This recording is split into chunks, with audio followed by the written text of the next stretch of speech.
જય ગૌ માતા।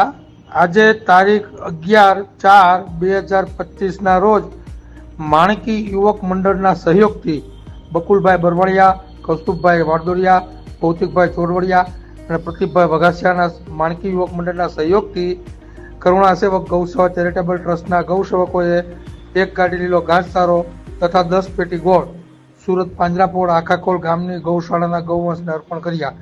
ત્યારબાદ બીમાર ગૌવંશના વોર્ડમાં બધા જ બીમાર ગૌવંશના પડખા ફેરવી તેની સાફ સફાઈ કરી તેમને પાણી પીવડાવીને લીલો ઘાસચારો આપ્યો અને વાછરડાના વોર્ડમાં મા વગરના બીમાર અને અશક્ત વાછરડાને દૂધ પીવડાવવાની સેવા આપી। જય ગૌ માતા, જય ગોપાલ।